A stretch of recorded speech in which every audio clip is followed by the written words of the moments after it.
All right, I'll call the meeting of the Plan Commission for Thursday, January 16th, 2020 to order. Commissioner Chairperson Monday is not able to be here, so I'm presiding tonight. My name is Ed Johnson. I'll call the meeting to order and ask for a roll call.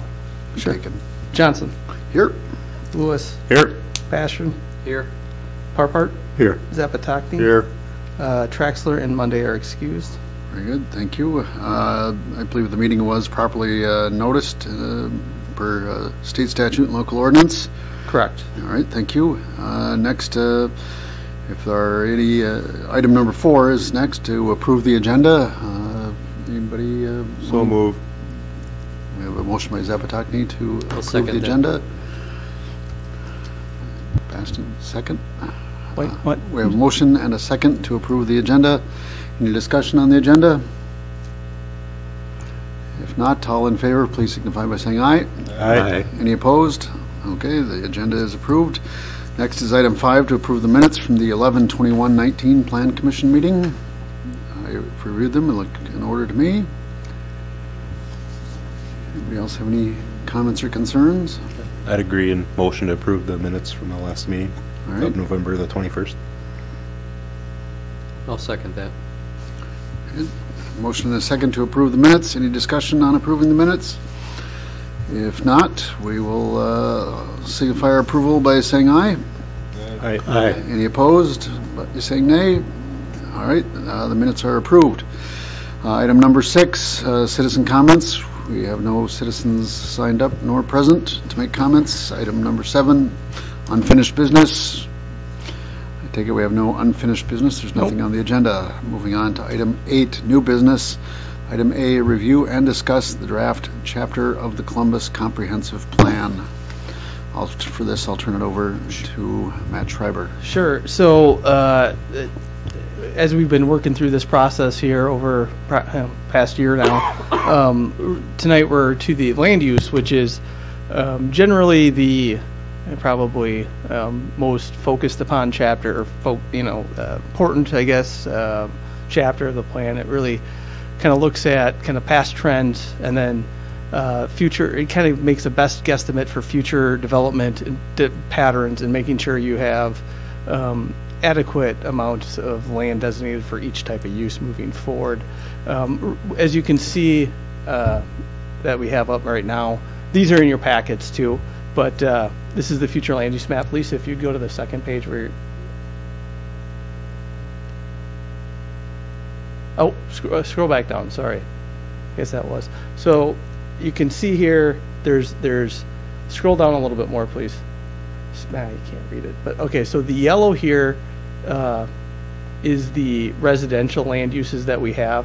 The commercial is more of this pinkish, and then institutional uses, as you can see here with the hospital and the high schools over here, is more of the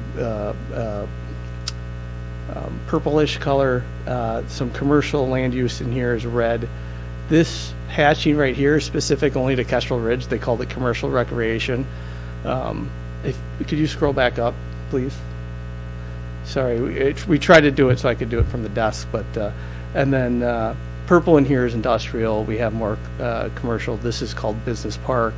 So you can kind of see commercial. We didn't have a specific downtown use. See more of the blue here for institutional type uses. So I mean, in a lot of cases where it's the built environment, the future land use map kind of shows. Obviously everything in here is residential, so we show it residential in the future land use map. It just makes sense. Really, the big ticket items is kind of out here. How do we want that to look in the next 20 years? When we create the future land use map, everything that it meets the current zoning or land use will stay in that land use. So really it comes down to, how are we going to grow is the big ticket item, and that's kind of what we want to look at. The first thing, could you bring up the spreadsheet, Lisa? The first thing I looked at was, how did we have it classified, and how are we going to have it classified? And the one thing on the left, you can see the definition and the classification for 2009. On the right, I have the table for Now, I didn't put this in your packets. I just was showing this tonight just to kind of show what we're going to be proposing tonight to move forward. So once we have these classifications locked in, then we can move forward with actually making the maps, or at least making the existing land use map to show how things are being used currently. And then after more discussion, we can finalize a future land use map. So, under residential uses, instead of having one general residential use, I thought it made sense to have three: single family, multifamily, and then mobile home. I think there's at least one mobile home I know up across from the cemetery in town. We should have that as a different land use, break it out compared to the others. If you look at commercial uses, you have previously we had industrial, business park, commercial. There was a downtown's mixed use, but I didn't think, and mixed use office commercial, and the commercial recreation, which, as I said earlier, was the golf course for Kestrel Ridge. I think it would make sense, obviously, to have an industrial future land use, have a highway commercial that's more geared towards areas either out by Enerpac or off of 16, where you would have a mix of, your commercial, your office, office uses, and more light industrial, and maybe some manufacturing type uses mixed in there. Neighborhood commercial, where it's more kind of the nodes, like down, if you go down Park Avenue, there's a few commercial shops mixed in there, and then as we're growing, there could be opportunities for other little commercial nodes in some of these residential neighborhoods.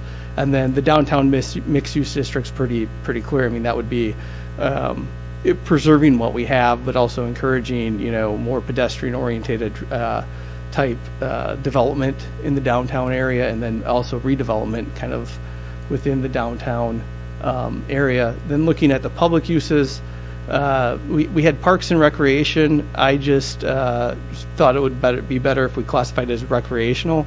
As I said before, the golf course had its own classification. And when I say the golf course, I meant Kestrel Ridge. They listed the city-owned golf course as parks because it's owned by the city. My guess is why they made that distinction. To me, they're both open to the public for a fee. So why we're classifying them different, it didn't really make sense to me. So to have a recreational, the institutional is pretty self-explanatory. Any church, governmental entity, school, water and light, for example, would also qualify under institutional. Could you scroll down a little bit more, Lisa, please? Oh. And then we'd also have, for the environmental, we'd have a conservancy area, but this is more of an overlay. The reason for that is there's a lot that goes into mapping of wetlands, and lots that goes into mapping of floodplains, and things can change, and there are processes to have there's a location map amendment or location map revision. So there's ways to remove floodplain, there's ways to mitigate wetlands. So instead of making it as a land use, it's easier to show it in an overlay, and that way it's more advisory. Because I'm not gonna go, if we get a zoning application, I'm not gonna go check the future land use map to see what wetlands are there, floodplains there. I'm gonna check the most current map we have. So that's just more of a guide, if you will. So that's why we're having it as overlay. And then I'm calling it rural preservation. Basically, it's anything that's still kind of ag holding, that hasn't been developed, and typically in the city that ends up being more agriculture. Now, when you look at the 2009 future land use map, there's nothing that is within 151 that is designated rural preservation, and I would propose that we would do the same. The one thing that I think would be wise is to try to keep the development as much as possible within the bypass and within the city limits. We don't want to be sprawling out into the countryside. So anything, I think that only makes sense. So those are the definitions that I have. I think previously in the last plan there was like 13, and this one has, what I'm proposing is 11. So, and these definitions are in the text when we get into the chapter, but I just wanted to kind of show you, because a lot of what I'm talking about tonight is how much supply is there based on the current plan that's in place. And then obviously, as we develop the future land use map, I'll develop other tables that show what it looks like with what we're proposing, so we can kind of compare and contrast. Does that make sense? Makes sense to me. Okay, so could we go into the Word document that has the plan? I guess I do have one question. Sure. You have multifamily distinguishable from single family. Are they distinguishable areas, or are they more blended together as we currently Right now, exist? they're blended. Okay, So right now, we just have one residential category that covers any kind of residential. in your proposed table there and map, would we have? We would create it. Are they found blended together currently? Yes. Okay, so is it going to be, having separate categories implies that, You're going to have to map them different, yes. and is that going to look like a checkerboard, or It could, yeah. Okay. But I mean, house by house? if you looked Unit at by unit? I've looked at the 2003 plan, which was the first comp plan that meets the statute that was adopted, and they had, and on top of that, they had duplex, multifamily, mobile home, and I thought that was a little much. But what they did there was kind of, to be honest, looking at the map and just trying to recall it, what they did in a lot of cases, like, okay, you're going along Park Avenue, or you're going down vacant land on Maple. I know in some areas where it's either right across from maybe an industrial land use, or you're on a busy road. They'd kind of put a buffer in, right? So you'd go from more intensive to less intensive. So you'd have multifamily along the road, and then you'd kind of ease back into a single family neighborhood. So, and typically you see that in a lot of plans. It's not uncommon. I didn't think that necessarily was a bad idea. The one thing we've heard through the citizen engagement team was that we need not only do we need more housing, we need a mix of housing. We can't just and you'll see in a little bit that there hasn't been very many multifamily units built in the last decade, and there really isn't anything on tap either. A lot of the land that's zoned multifamily, trust me, there's a lot of interest in multifamily in our community. It's just there isn't the properties that are zoned multifamily. The people that own them currently aren't willing to sell, and to find a site that you can rezone, it's a challenge. It's something that obviously I think we need to be cognizant of, and I think if we have that designation, I think it makes it easier to find a site and potentially get something going here in town. Very good, thank you. So this first paragraph, as you can see up here, it's kind of, as I said, it's fairly boilerplate that kind of explains what needs to be in this element. It's been in the start of every chapter that we've had to date. I don't really have anything to add other than that. Could you scroll down, please, Lisa? So this, starting here under land use classifications, this is copied and pasted into that table. So this is the same definitions that we just went through in that Excel spreadsheet. Single family, multifamily, mobile home. Under commercial, it's industrial, downtown mixed use, neighborhood commercial district, and then a highway commercial district. And could you go to the next page, please? The recreational uses, institutional uses, and then under conservation, you'll have the overlay district showing, wetlands, floodplain, shoreline zoning, prairies, as we have woodlands there as well. And then rural preservation will be the areas that will kind of on the fringes of our community that will remain in agriculture use. So one of the things, and a lot of this data I actually started compiling when I first started just over 2 years ago now, just to get familiar with what has happened. And it's a lot of compilation of digging through building permit reports and things, but it's stuff that I think was good that we needed to know. So, and I'm just going to go through hit the tables, the text that we have. Basically, we talk about in the tables. So if you look at the tables here, this is residential subdivisions that have been platted. And I went back. I think the dividing point. I think there were Parkview Estates. Part of that was platted last in '94. But I tried to keep it the last 20 years. So we started with the first edition of Kestrel Ridge, and there's been a few more since the original, or since the original. And what I did was on the Columbia County website, it's really great because you can go on there and you can look at the subdivision. And usually in the notes in the subdivision, it will tell you, well, first off, all this information. You can figure out how many residential lots were in there, which is that first column, and then the total acres of the subdivision is always in there. It says, when you take it, it's just a piece of property like this, and so it will always give you what the total is of that, and then they carve it out. So it's always interesting to know. You always got to count in like things like right-of-way outlots for things like stormwater retention ponds, things of that nature. So the intent of this was to kind of break it down to look at, okay, you're building a subdivision. How much of that subdivision actually goes to residential uses? How much is it right away or other types of uses?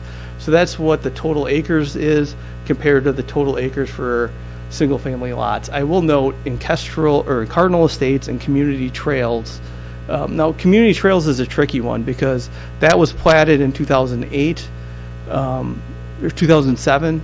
Or wait, no, it says 2008. So, and obviously the housing bubble hit shortly thereafter, and a lot of that has not been developed. There are a few duplexes and quadplexes that have gone in there, but most of it has not been developed, and right now it's not being actively developed. But it's still platted, and there was some issues with some title work recently, but that's been resolved when you look at the county website now. So I included that. At first I didn't have it in there, and then I thought back about it, and I'm like, well, there's probably about 10 homes or 10 buildings built in there, so I'm like, I probably should include it. But there was a lot of that was designated towards multifamily. So I didn't want to include it because it in the percent of land use, because I was trying to use that category where the total it's just under, you round up at 74%, because moving forward that was a way that I used that to kind of as you're estimating how much residential land you need, you're going to need some sort of way to mechanism to suck out that number of right-of-way outlots. So it's a guesstimate, but it's based off the past trends, which I like. The other thing that I did that I think is useful is average lot size. I didn't talk a lot about it in the text, and we'll get there at some point. But when you start talking about things like sprawl, lot size always plays into that. And a lot of times, if you're over 3 units an acre, which is a third of an acre lot, they don't, it's not. A lot of people say that's not contributing to sprawl. So you look 2.89 acres per lot. So generally we're pretty good. We're not, they're not small lots by any means, but we're making efficient use of the land compared to what we could be doing. So those things that I kept in mind when we were looking at this table. If we could move on to table 2. So our building permit, like every time we do this, if you have a question at any point, feel free to stop and just ask me. So GEC, who does the building inspections for the city, and they've done it since 2010, and that's I do have permit information from the previous plan, but I do not have the detailed information that I have from GEC, because it appears that 2010 is the first year I actually have the full report for every building permit they issued. So what I did is I looked up the parcel on GIS and looked up how big each lot was that was developed, and I did that for both the multifamily and the single family, and then obviously I calculated the number of units developed. So you can see there was 44 multifamily and there was 107 lots built in over that 10-year period. The one thing I'd note, 2017, 2018, 23 units were the highest, and I had data going back to 2004, and I think in 2004 there were also 23 units built, but those were the highest totals on record that I had. Now, granted, when you look at the housing, I went back and looked at the housing chapter, and there was data I had in there on housing starts, and it was broken down by decade. I mean, it's not like an all-time high for Columbus, but in the last 30, 40 years, those numbers are high compared to what we've seen. A lot of our community was built, before the 1960s. So it's good to see the new construction. As of right now, this year we only had 12, which unfortunately tailed off because it was really picked up the last 5 years. We're getting to the point now where there isn't any supply. So next year will probably be even lower than that because there aren't lots. We've had some interest in developers. Actually, I shouldn't say some. We've had a lot of interest in developers, specifically one that does a lot of business in town. It's just there's not the availability of land right now. And hopefully in the upcoming years, something will pop and we'll have, a nice, subdivision be approved, or going back to the first, thinking back to the first table, that community trail subdivision is already platted. So the infrastructure isn't in, but I mean, it would be very easy for the landowner to sell off a chunk of that, and somebody could just step right in and start putting a street in, I would think relatively quickly. So the average lot sizes here going back to that first table, they're a little bit smaller, but a portion of that can be attributed to the most recent development that's filled up quickly is the woods at Highland Ridge, and they did a concept where their lots were very small, and that you can see how that impacted the average in 2019, and I think it's kind of you've seen the lot sizes come down over time. And then I don't think I have anything else to add on that. Moving on to the next. So this figure one, and I called this a figure because this is more calculations than it is actual data. So what I did was I looked through the land use map that we reviewed at the outset here. And I went through on the GIS system, and I picked the bigger tracts of parcel on the edge of town. I didn't go. I kind of kept it to anything that was over 10 acres. So there's a few infill opportunities, and there's a few like the Dingy Farm is a good example down on Park Avenue. I'm positive I did not include that because it's smaller, and it was just who knew if it was going to go multifamily commercial or how it was going to be developed. So it's more the undeveloped land that was available. Went through, I basically picked it, put it into a spreadsheet, added everything up. The same thing, everything that was out there, I tried to estimate how much of it was in the wetlands, how much was it in the floodplain. So you can see 144 acres came out of there. Now, that being said, a lot of that floodplain is the flood fringe, and looking at it, there's a strong likelihood that could be greatly reduced by breaking and fill. I mean, that looked like one where you could definitely do a Loma F or a Lomar F as you're doing your subdivision, and and I should not use acronyms, it's a letter of map amendment or letter of map revision based on fill. If you, as I understand it from our city engineer, if you apply for that before you build a subdivision, it's much easier than applying for the amendments after the fact. So, and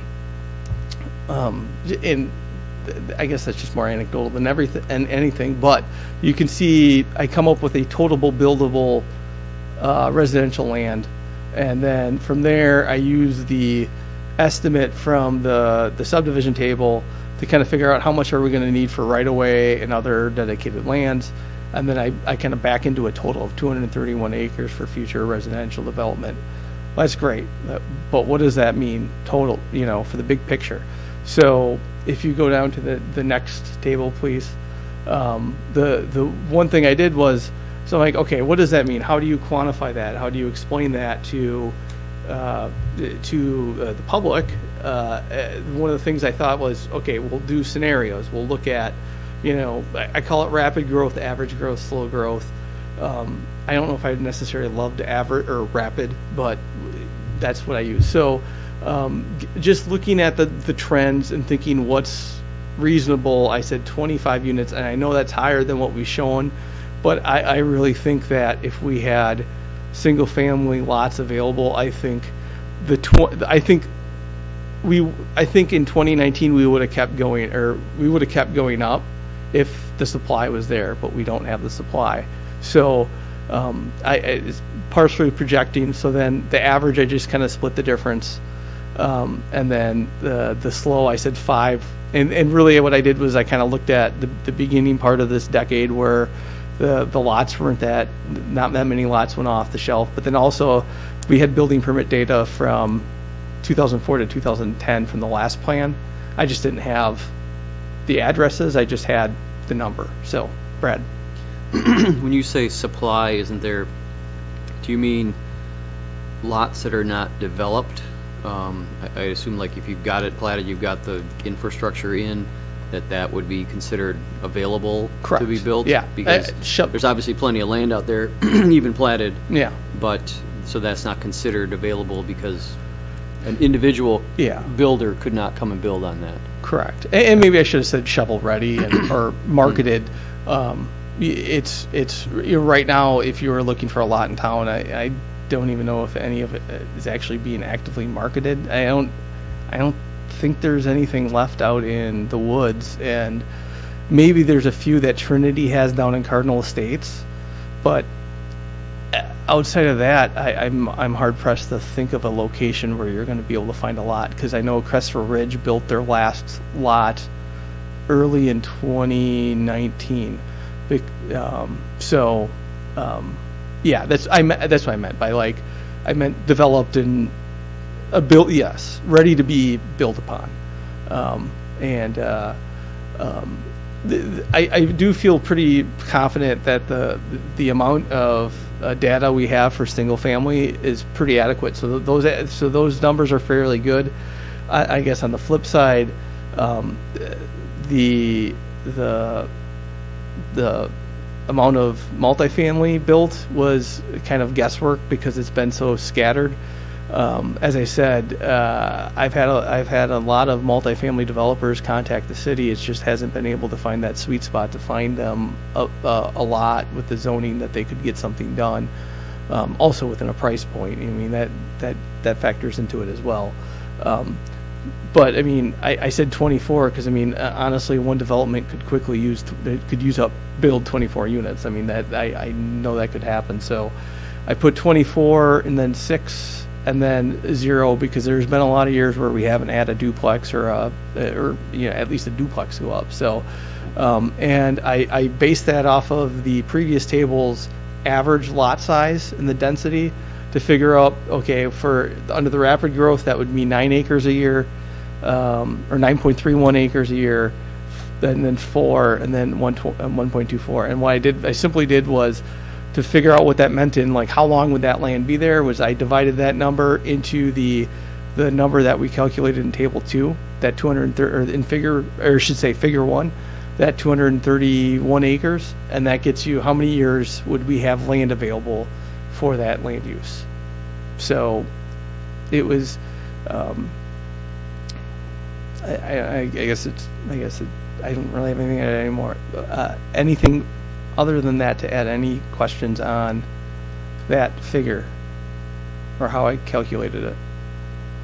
And if you actually want to see what parcels they are, I have it in a spreadsheet somewhere in my desk. But Yeah, I'm just wondering if on slow growth, we should go with one multifamily unit as opposed to zero, because well, I would say then you put a duplex in there, because you're not going to put. I mean, well, you have zero, and correct. And what I'm saying average is 0.8.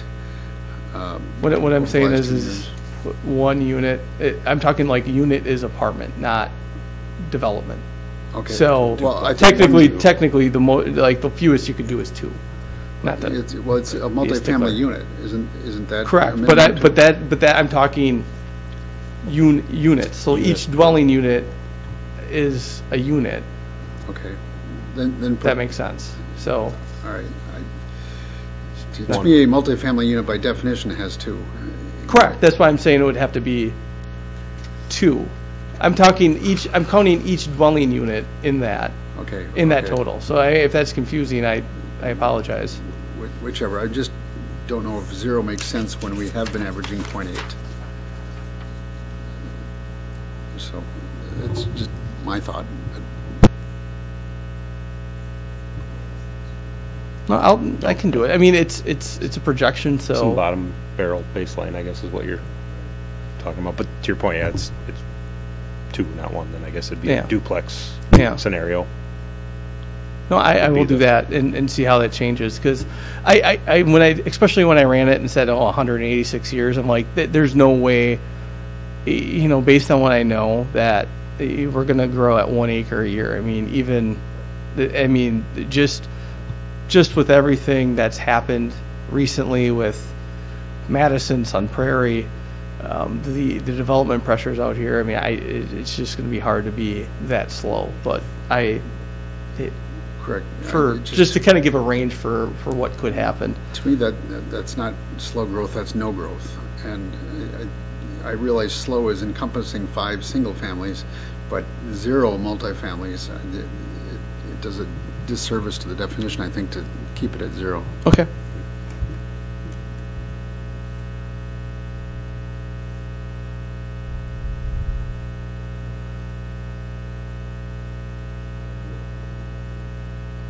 I don't want to order him what to do, but No, I mean, to be honest with you, it's not going to change anything that drastically. I mean, it's not. just, But also, there's 5 No. of us up here, and I No, want to get I a know. consensus before I start telling you what to do. Yeah, I'm fine either way. It's a projection. yeah. It's not a drastic difference, so. And obviously, the least you can go to is 0. So it covers the gamut from slow growth, 0, all the way to rapid growth, is the maxes we've had. So it covers the entire range. All these are is future projections. Yeah. Nothing is solid. No, I know. We have no infrastructure to even do anything, so, it's which comes first, the chicken or the egg, the infrastructure or the developer asking for the land. Usually it's the land, because the way things have gone in the past and in current policy is that usually the developers are And required that's to put all in on infrastructure. economics. Yeah.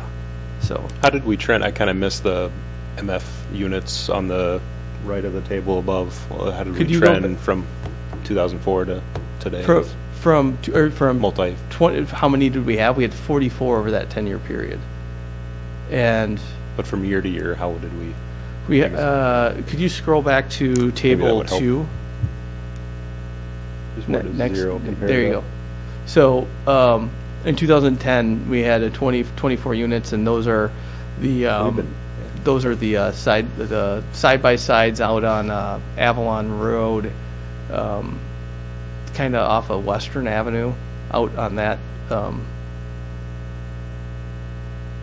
And then basically after that, everything that's been built has been either a duplex or a fourplex, and it's a lot of them have been the the units that are off of Sturgis out there, that those were the areas that actually have been built upon in the community trails subdivision. So that's generally where those have been. So 2 in comparison to the last 3 years is kind of a rapid growth based Well- on the chart below, right? I mean, to your point, it's not going to change Yeah. much. It's a projection, but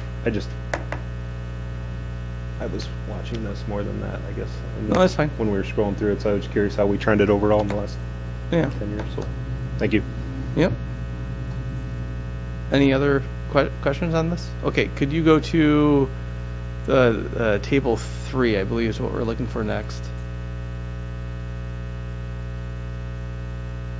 All right, so we did residential. Now we're doing commercial industrial. This is a little bit harder to project because there just isn't the volume of lots built upon. I mean, there just isn't. And I should add, in this, I mean, these are only looking at like new land that's being developed. I know like American Packaging has gone through a couple expansions since I've started, and a couple smaller ones, but still, that's not included in this. This is just if you're taking a land that was used for just an open field or agriculture or whatever, and converting it into a different land use. That's what this is capturing. So you can see that on the left is commercial. We've had 11 lots in the last 10 years. And you can see the acreage in there, and then also for industrial, you can see the 2 lots. I would say the two industrial developments of Enerpac and Fromm have added 52 acres, but the thing is, they're not fully built on those sites. I mean, they could probably do multiple other expansions before they fill their site up. So sometimes when this data comes up, it takes a land use from maybe agriculture or just open space into something else, but it doesn't mean the whole lot is being used for it. But for the sake of this exercise, I left it as it converted the whole lot into this land use because it's now being used for industrial or commercial. So with that, I guess what I'm long-winded way of saying it, it's harder to project off of these numbers just because we don't have the volume. And the other thing is when you look at our future land use supply, or our land use supply for this, a lot of it are still in big chunks. So and it's not, we don't know how it's going to be divvied up. So it is what it is. But that's kind of, you can kind of see. Industrial side, we've averaged 26 acres, which that's two parcels. So I don't know if you really get a lot out of that, but generally for the commercial size, it's been a lot of about 5-acre parcels. And also should note, since 2015, I believe that's when 7 out of the 12 developments. I just noticed the typo. Oh wait, no, I'm sorry, I'm looking at that wrong. 7 out of the 13 have come since the creation of TIF 5. TIF 5's generated a lot of development out there along the highway, starting with Ottery and Fromm and Drexel, and Plan Commission's reviewed all these. So there's been some movement lately on this front, and it's a good thing to see because moving forward we do need commercial growth to support growth in Columbus. So if you could go to the next table. So with that I did the same exercise to kind of calculate how many what our supply is. So when you look at so this is, once again, these are lands that were zoned for commercial or industrial designation in the I shouldn't say zoned, I should say designated for future land use in the 2030, totaling 227 acres. I guess I have a wetland estimate, and then to come up with the buildable land, and then once again I came up with an estimate for right-of-way. Now I will note that I simply used the residential estimate that I had, which may not be the best way to do it. I kind of checked it against a couple like of the newer ones to see how big their outlots were for like the stormwater. It's as you said earlier, this is just an estimate to try to get us in the ballpark. It's not going to be perfect, but at least it gives us an idea what we're dealing with when we're going to make these decisions down the road. So then, with that, you back into the acres for future development, 171, and then if we go to the next table. Then we have the same three scenarios. Now this one I did differently because it was hard to just looking at the average lot size. I mean, there wasn't the sample size to get a good average lot size. So instead of doing it the way I did for residential, I just said, all right, rapid. Looking at the numbers, I said 20 acres a year would be a lot, and then 10, and then 5.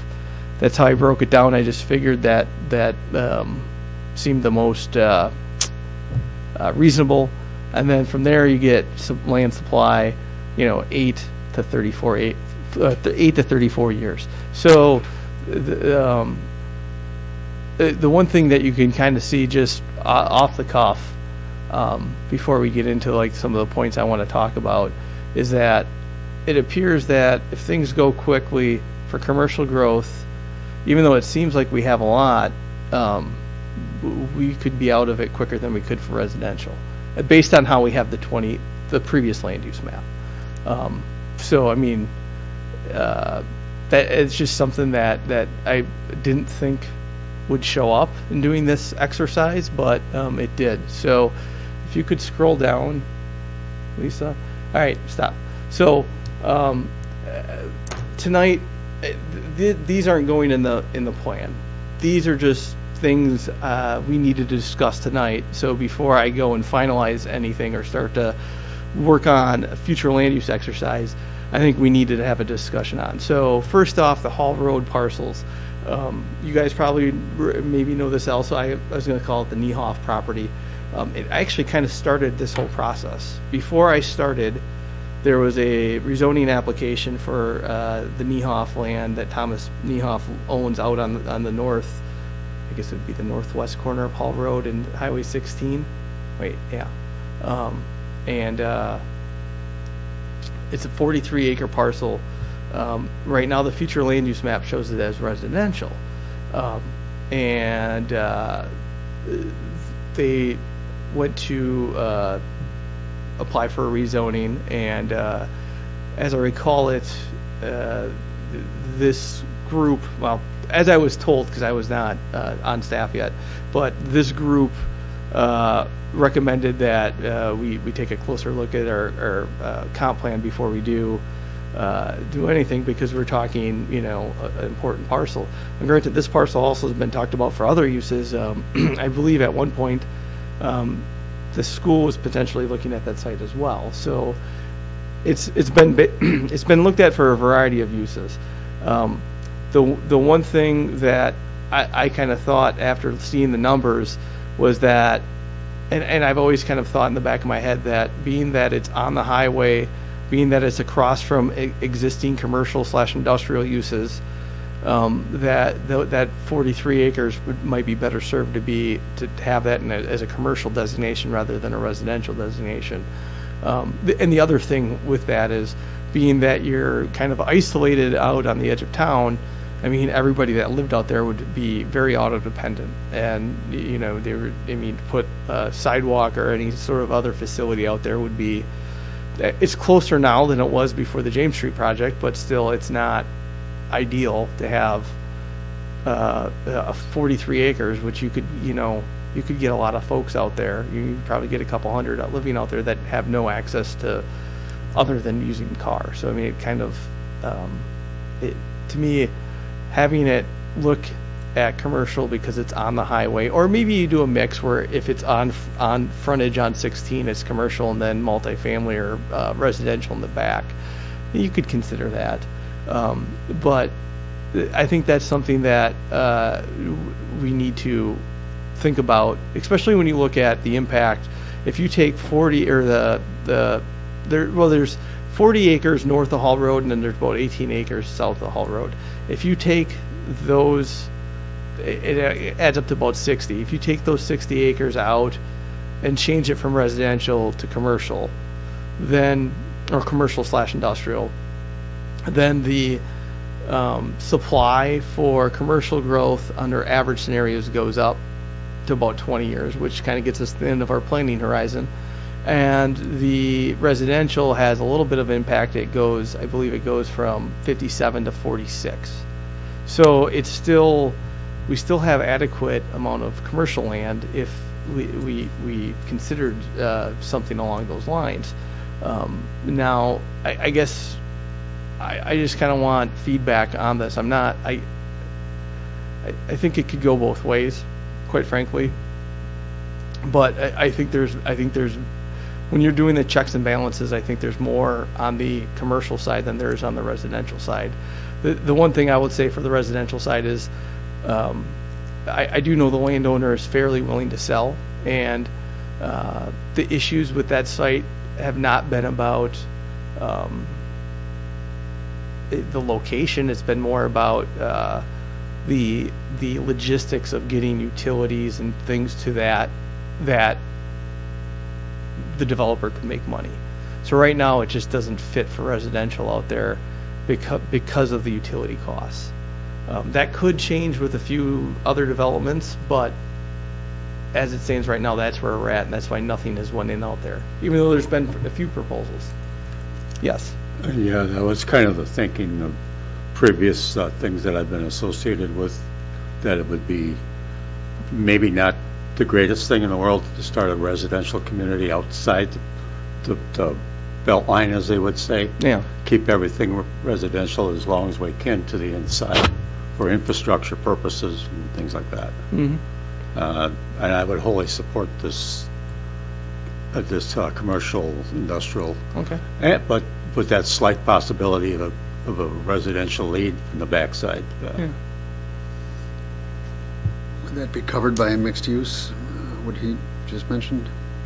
If we classified it as mixed use, Would that cover both our really bases? the only mixed use, like there's, okay, so the downtown mixed use will allow residential uses, and the neighborhood mixed use or neighborhood commercial district would allow also for, the way we have it written, it says you could have it for redevelop for residential purposes. So, you know, for example, if somebody bought a building that's commercial and wanted to convert it to multifamily, they theoretically could do that. But for out there, no, the highway commercial, we don't put in multifamily. I mean, we could. I mean, it's really up to this group. I don't feel strongly about it one way or the other, but if that's going to be industrial or commercial. Do you need this decided tonight? No, no. Then But this is, I guess what I'm looking for is direction. I mean, what I'll probably do is create a few options when we get to the land use exercise. But I'm just trying to see if my reading of the situation is something that I guess makes sense. I guess I agree with Ed that and you that I think commercial industrial makes at first blush the most sense. Mm-hmm. But we are missing a couple members, and it's Yeah. the first time we've looked at it. So No, I know. I guess I'm leaning that way Yeah. also. And if you're looking for direction, my direction would be to go that way, but I'm not ready to commit. No, and as I said, I mean, nothing is final till it's approved, but at least that way it kind of gives me an idea of, as we're drafting things up, I kind of know what options there are. Because, I mean, that's really, when you look at all the land that's on, that's really the piece that right now that, when you look at the previous plan, that I look at it and I say, well, that could go either way. And I'll just leave it at that. Yes, Brad? No, I would agree that, Okay. you know, the connectivity for a residential neighborhood is very important. You know, so I think that it does make sense to make that commercial instead.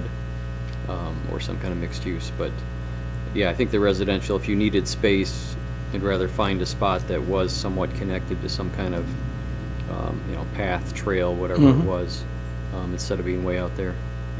Yeah. Okay. And then I do have another question then. Sure. So you've got, section 23 here, it looks like commercial along 73. I guess. Are you talking on the future land use map? Yeah. Could you bring up the future land use map? Thank you. Section 23.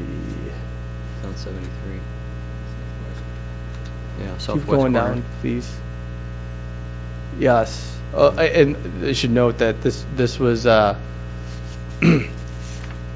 this plan was adopted before we annexed all the way out to the highway. So where Enerpac is now is actually in the city limits. Mhm. So this was the municipal limits when it was adopted. So would you consider swapping some of that as residential if you needed more residential space?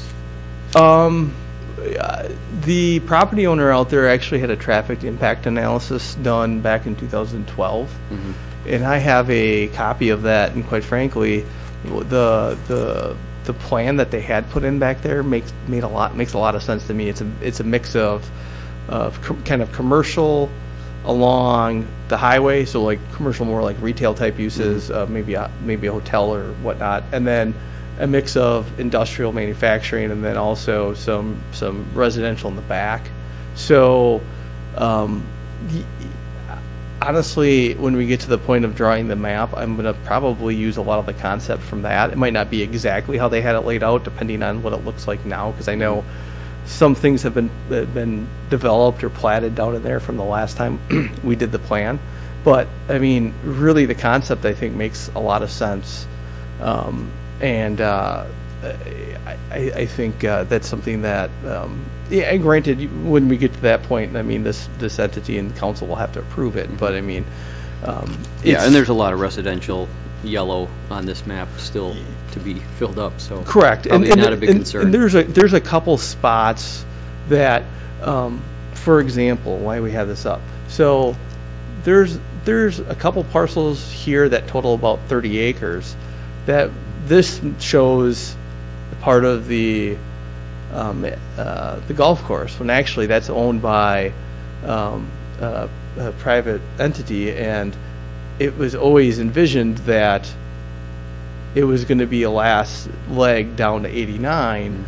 And I know there's no floodplain and there's no issues there. So I mean, and our city engineers told me that there's utilities at both ends. It would be a really easy development to put in. Yeah. So there's other opportunities like that are not included in our calculations, because I just used the calculations from the previous plan. So there's opportunities that if that goes residential, then, you know, like going back to the Niehoff, then maybe you have more property from residential than, Sure. you know what I mean? So it doesn't impact you as much if you do take some out of residential for that. Okay. So since you got the map up, if you could go up, scroll up a little bit to, looks like section 14. Okay. So looks like natural resources protector, the hatched green, Yes. is overlaid over some platted lots. Yes. How does that work? This is another one where I've the city engineer and really the development team meetings that staff has every couple weeks. There's been some work done to remediate a lot of this floodplain out here. So what is shown here, I don't think is how it actually is on the ground now. Now that being said, I would have to confirm that with Jason, and we would have to confirm that obviously before anything was built out there. But there was some work done to remediate that. Okay. So You had, on that note, that you had at this, oh God, a year ago maybe, it was brought to our attention, they wanted to split part of that parcel right there. That must have been before my time. I don't. Okay, maybe it was I don't longer than that already, but I don't there was- recall that. Yeah, because that was even before before the park went in out there. Yeah, that I do So not it's, recall that being And on it staff was for that. such a way that most of it was underwater. So it's not, you'd have to do a lot of filling to bring it up to where you'd actually be usable property. So then what, the Conservancy to the left between that section we're talking about and the highway, it's a section of green right above the number 14? Wait, shoot, what did I do? This? Yeah, so what does that mean? That's just the designation that they had. I don't remember the definition off the top of my head. Quite frankly, that parcel right now is zoned industrial. Why they put that in the future land use map as conservancy, I'm not really sure. I do know, as you can see, there is a lot of floodplain on this property. I know there's wetlands back in here. The only thing I can think of is maybe, but they didn't put it as recreation. The one thing that maybe they were thinking is maybe a park out in there. Yeah, or maybe a buffer from the highway? Yeah, because I mean, it does show, if you look at what was platted, it does show a street coming in there. So if you had maybe a recreational area out there with like maybe ball fields or something like that. That's exactly what it was at one time, soccer fields, ball fields, or something like that. Okay. It's Okay. another proposal that we could convert that to Yeah. a recreational. Is why. And still have it in flood Yeah. acceptable area. And one thing to note, this kind of dotted, that's the agricultural preservation area that we're talking about out there. So you can kind of see it out, I don't want to say on the edge of town, I mean, Yeah. so. So that leads me to my other question. If I could jump in, Sure, go ahead. and if Go I ahead. could have you be chair, because I made a commitment that I have to leave. I thought we'd be done by now. So, Oh, I don't know how to it's be been chair, an but I hour. can try. Okay. No, that's, you were an hour last time. yeah, no, I know I'm long-winded, so. Wait. Yeah, oh yeah, there's 4 out of the 7. Bob, do you want to be chair? You better at this. I've never done it, so. You don't really have to do anything at this Okay. point, other than asking for somebody to adjourn. I can handle it, sure. Okay, good.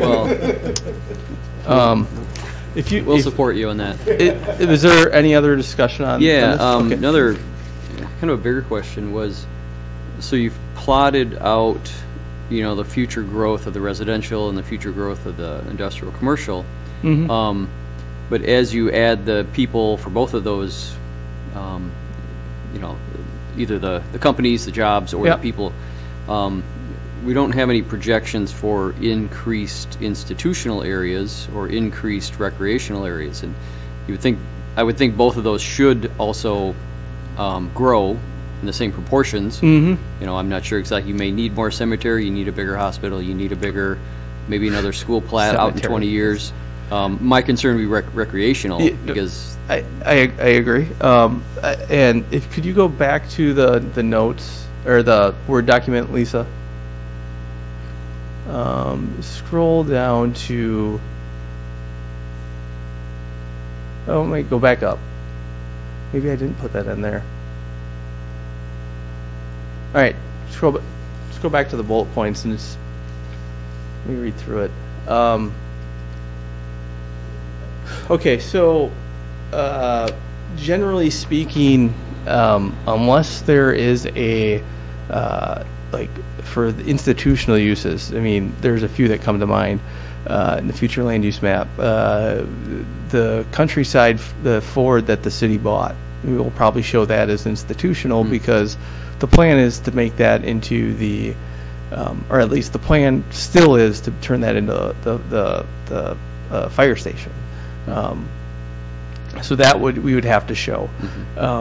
The other uses, for the time being, that were institutional, I guess I'd classify it as if it's a residential land use, then we'll write in the document that it can be converted into institutional use. Because typically those uses aren't as the higher or best use as for commercial or industrial. And trying to, keep the the best lands available for commercial and industrial development would make the most sense. And then if you look at the school impact land, which kind of gets back to your residential land, that also it gets back to that as well, because recently, if you've been following, the school is going to go to a referendum that went to our clerk, and that's going to be on the April ballot. And part of that referendum is asking permission with the money from the referendum to actually buy land for a future high school. They're not going to be building a future high school, but they're going to be buying a site. And if that site is within the city, at that point, this plan would recognize that. But for the time being, I'm hoping that the land that is designated as residential would probably be the most likely spots for them to go. That would fill my question of, as things grow, you've added 2 institutional spaces, fire station, of course, that needs to grow, and the schools also need to grow. And there's a few, we're doing the Roadmap 2050 plan right now, and that's helping address some of the needs for the city facilities. One of the others, I know really all the city facilities are somewhat inadequate in some way, shape, or another, and there's at some point something needs to replace it. The public works facility isn't very sexy to talk about in a lot of cases, but it's in the floodplain.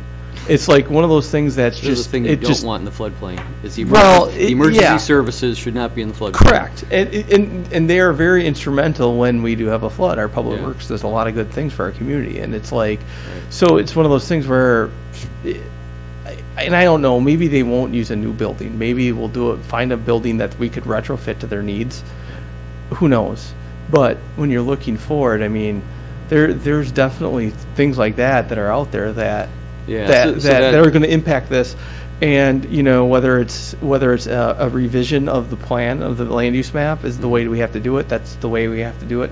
Like the Niehoff rezoning came about, and we talked about amending the future land use map so they're consistent, and that's what's required by state statute. That if you're going to rezone something, then you better rezone it to something that's in your future land use map. So we have to be a little bit flexible with it too, because I don't want to take a crayon and draw in where the school's going to go and then have them find a better deal someplace else. I want to work with them, and if they get a site that they like, and who knows, maybe they don't even get a site in Columbus, assuming the referendum passes. So maybe it's outside the city limits. Who knows? But I guess it gets back to that second bullet point is we're willing to work with them, and then also considering, if you took 60 acres out, what that would do to residential. And if you looked at it, it would be about the same impact as taking out that Niehoff property that we talked about. Is about 60 acres. So you go from having 57 years to 46 years of supply under average growth. So it doesn't necessarily throw a big wrench into the mix if you take that amount of land out. I'd like to see more of a plan for recreation, just because I think in that category you kind of need one big contiguous piece of land. You're talking about replacing small institution pieces, except for the school. Is you can fit those in, at the Ford dealership or where you need to, or like utilities space that can be fit in, an acre or two. But if you wanted a nice recreation space, that we would need to plan ahead before it got chopped up into pieces and was no longer useful. Because I look at the utility of, like, the Sun Prairie recreation areas outside their school, and Middleton has got the Pheasant Branch Conservancy, and those make those neighborhoods very popular. They raise the price of the houses. It's very useful. It's a much nicer area because of that. Anything around the Arboretum by Madison is fantastic, of course. So I'd like to see some plan for that before it gets chopped up into pieces. As we grow, we need more recreation, But if we fill it in, we've got no place for the recreation, and then it's gone. Okay, I thought that was just, once again, for the recreation, that would be something that would be, you're right, we could, I guess, So how do you designate, get that- how do you designate get that into the areas. plan?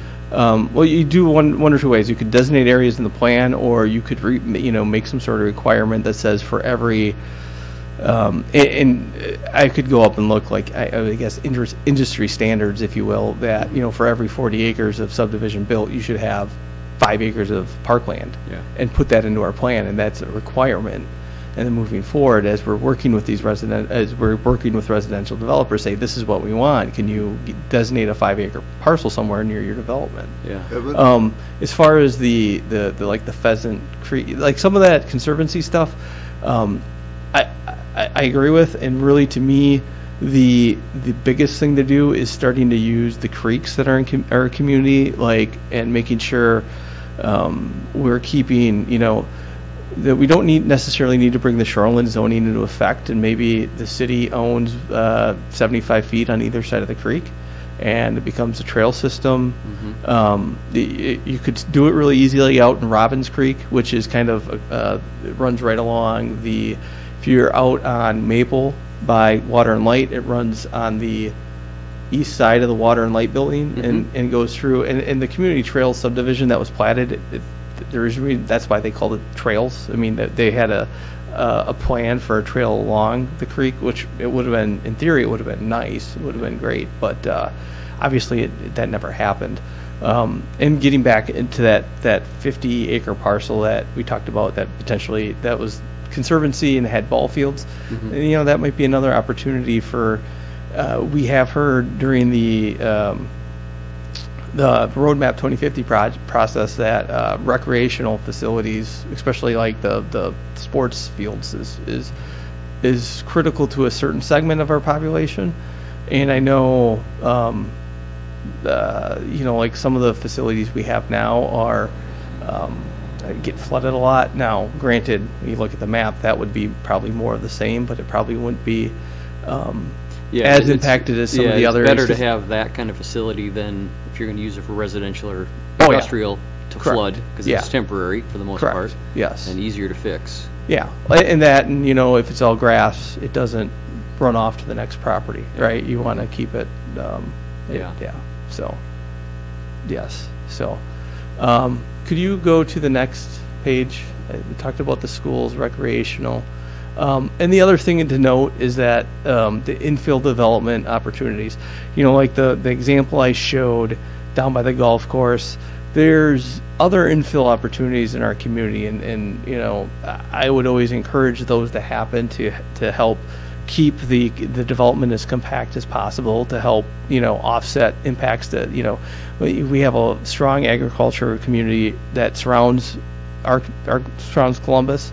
And we don't want to have a negative impact on them, because we have a lot of businesses that thrive based off of that relationship with agriculture. So making sure that we're growing compactly also helps when you're talking about providing sewer, water, streets. If you're building on quarter-acre lots instead of half-acre lots, you have to put in less street to get to those houses. So it's all things that I think. We need to consider. And then what was the last one? Moving forward, when we get to a future land use map, I will rework these calculations and have another section trying to figure out what it would all mean, depending on how we divvied up the map. I wouldn't expect that map to change very much, because really, for the most part, could you go back to the map? Thank you. Yes, the residential areas all, to me, it all makes sense.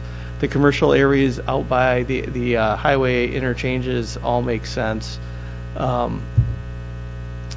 It's really, and also one thing I didn't note when we were talking about commercial development, some of it, like this property here, the city bought in 2008 to turn into an industrial park, and then they found out a lot of it was wet, and we still show it as a business park, for our future land use map, well, really when you're out there, the part that's usable, I don't know how much it would be for industrial or commercial, because it's kind of out of the way, and then it's not flat. So I've kind of thought that maybe that might be a good one for multifamily. The only thing is then getting back to the there's not a sidewalk from there all the way out. So there's I guess some issue with that too. But I mean, it's to me it maybe makes sense. And then like the quarry here is all future, and I've got a copy of the reclamation plan that they have to have on file with the state, and I don't think it's likely that those 30 acres that are zoned or that are identified as commercial are going to be used for a commercial land use, for for anything other than a quarry in the next 20 years. But we show it, and it makes sense to show it that way, but it's just when you start thinking about those calculations, when we get to the point where I'm actually doing the calculations that we develop, I'm probably going to exclude some of those parcels because to me they don't make sense. But for the exercise we did tonight, I wanted to show what was done just so we had a feel for that. So there's just like everything, it's get back to what Ed said, it's just our best guess. And maybe not guess, but there's a lot of work that went into trying to figure all this, but it's still trying to figure out how things will develop over the next 20 years. You have, who knows, maybe our governor now signs a piece of paper and gives it, and we have the next Foxconn here in Columbus. Probably not, but no comment. But it's kind of, it's I guess what we've done tonight was it's helped me, and it's been, I guess, a good overview for the Plan Commission on what we have designated and how we can move forward. So, quick question on going back to what your statement was on recreational. Don't we have it now that with each plotted subdivision out that there is supposed to be X number area set aside? We usually try and get it done. And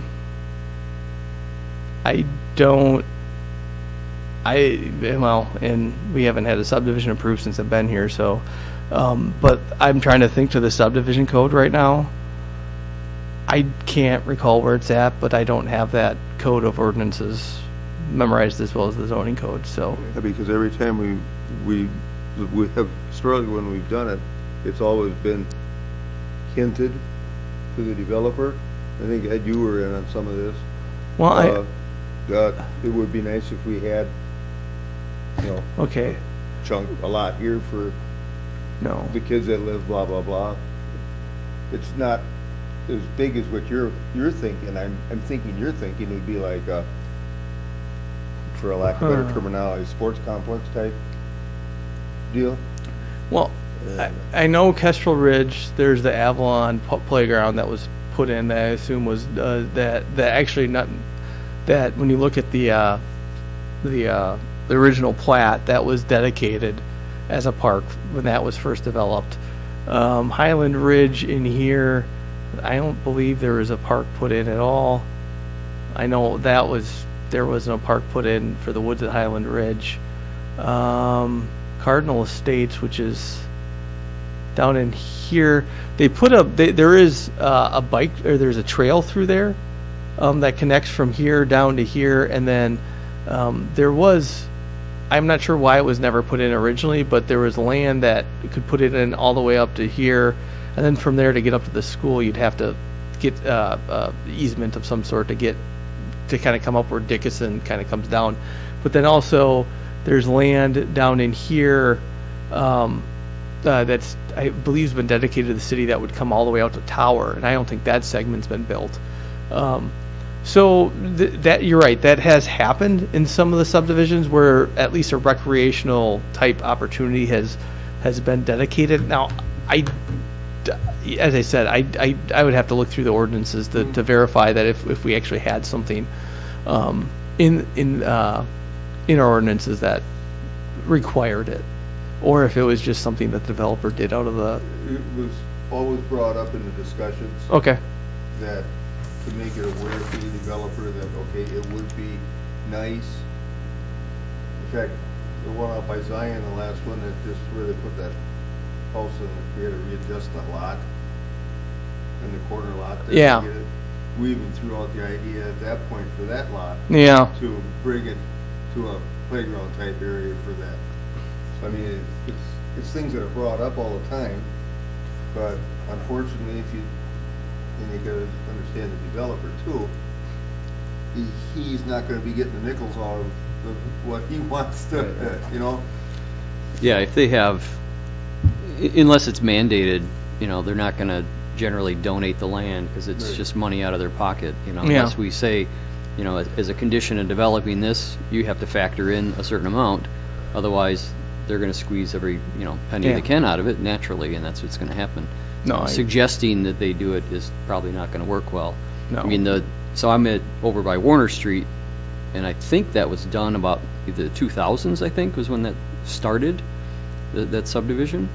for the community trails you're talking? Is that Community Trails? I don't know which one it What, is. what, Yeah. You're talking, you're over on, you said Warner, you're Right you're Right where talking. the Enerpac you're- Park is? Yeah, you're talking all the stuff that was platted, not Well, like on on Sturgis? the east side of Warner Street, You're talking the stuff off of Sturgis up here, right? the other side, to the east side.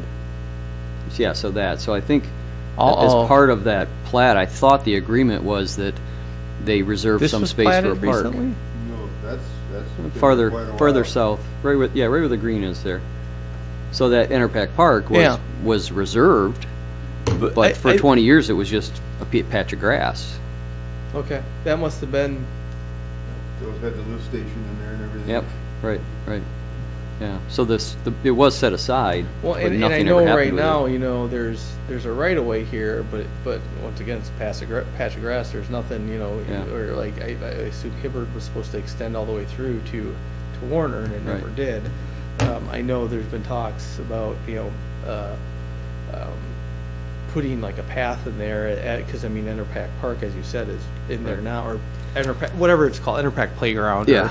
or, is in there now, and making a connection to that for the folks that live. In the rest of the city, yeah. Yeah. Because I mean, before that went in, I don't think there's really too many parks on the west side like that. No, and you can see it because once it went up, Yeah.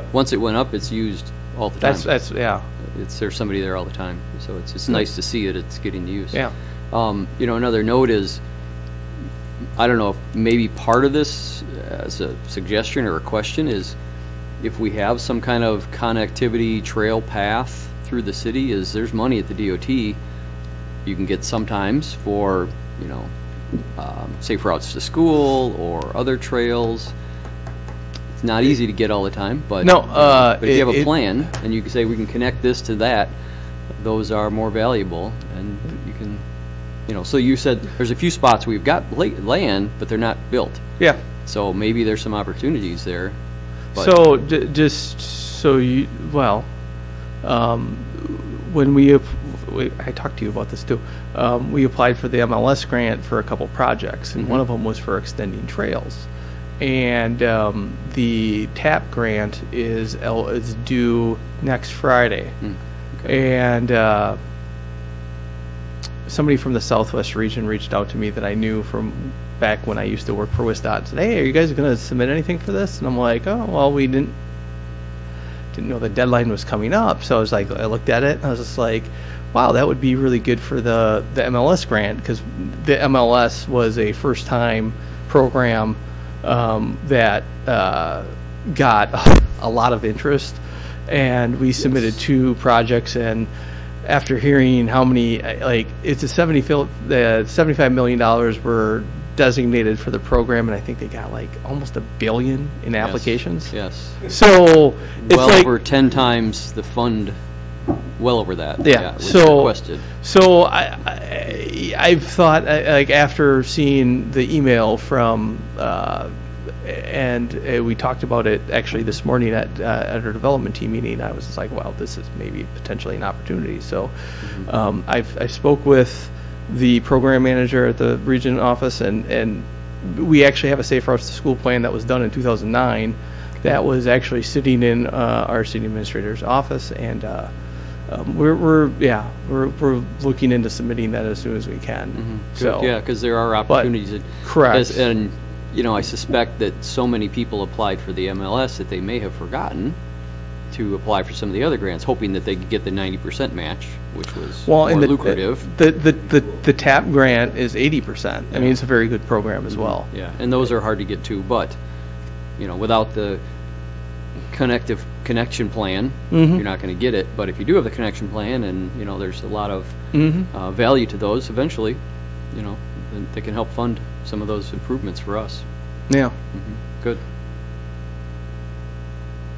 So, but yeah, I mean, obviously we haven't technically applied yet, but I mean, it's something that we're definitely looking into, and now that we have, I guess, that plan for the put together by our city engineer, we kind of have a better idea of the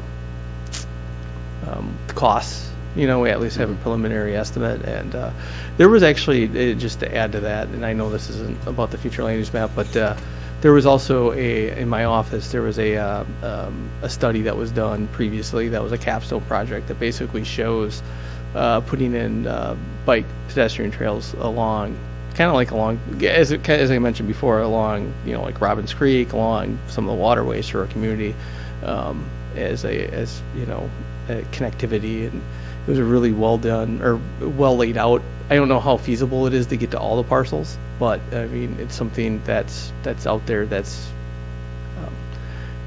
you got to be opportunistic, because even though people want the bike and pedestrian facilities, you also got to be at what cost. It's got to be reasonable. So that's where, if you can get state funding, it just makes it a slam dunk. So yeah.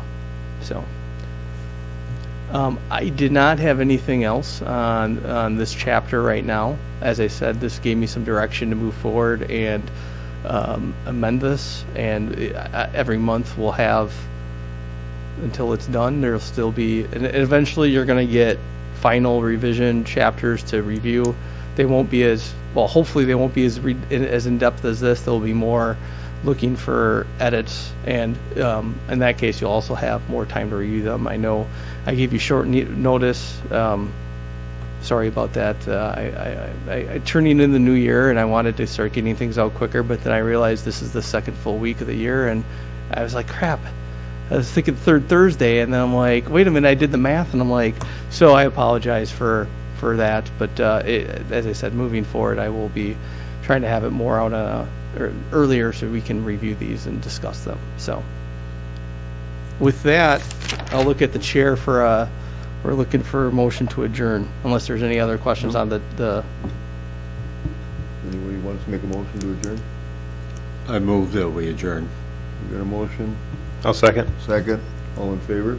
Aye.